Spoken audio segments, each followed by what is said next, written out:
Hello, hello mga kadresya! Tara, punta naman tayo dito sa gondola. 5 taon na pala yung nakalipas buhat nung magpunta kami dito ng mister ko. Bagong taon ngayon kaya ipasyal naman natin si Kisha. Tutal wala naman kaming pasok ngayon at school holiday ni Kisha kaya tara, samahan nyo kaming pumasyal dito sa gondola.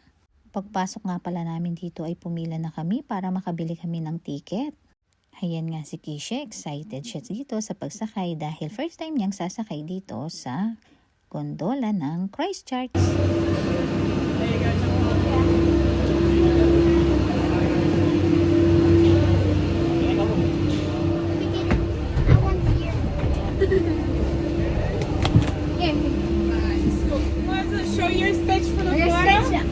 Ayan at pinicture nga kami bago kami pumaitaas.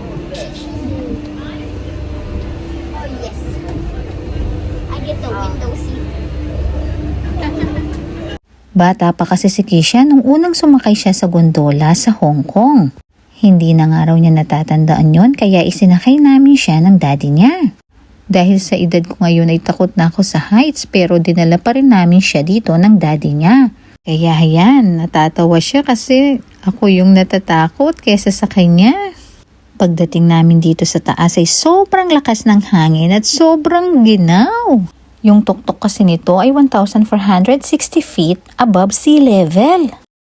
Kaya kapag nandito ka sa tuktok ay makikita mo sa ibaba ang iba't ibang mga sasakyang pandagat na nakadaong dito sa pier. Ayan nga makakakita ka ng isang malaking barko na nakadaong dito. Yan yung mga nagkukrus o yung mga turistang nagpupunta dito sa New Zealand. Itong daan naman na ito ay ginagamit ng mga nagte-trekking, hiking o yung mga nagbabiking. Ito rin ay isa sa mga overlooking kung saan makikita mo ang kabuuan ng Christchurch.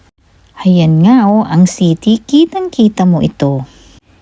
Pinasumpa nga ng mister ko ang ginagawa nilang malaking stadium. Nag-enjoy naman kami dito sa taas at syempre nagkaroon kami ng quality time with Kisha. Ayan nga at pumila ulit kami para bumaba na. Tawang-tawa na naman sa akin si Kisha dahil ang sabi ko ay mas natatakot ako sa pababa. Hindi na nga ako tumitingin sa bintana para hindi ako mahilo. Kaya naman ang mister ko na ang nag-video. Naku pa, makakasawa naman talaga ini. Ay naku, paano hindi ka nga naman maiiba ang pakiramdam kapag ganito yung nakikita mo pababa. Ay Kisha, buti na lang kasama kita. At least alam kong nag-e-enjoy ka. Kaya nag-e-enjoy na rin ako. Paalam!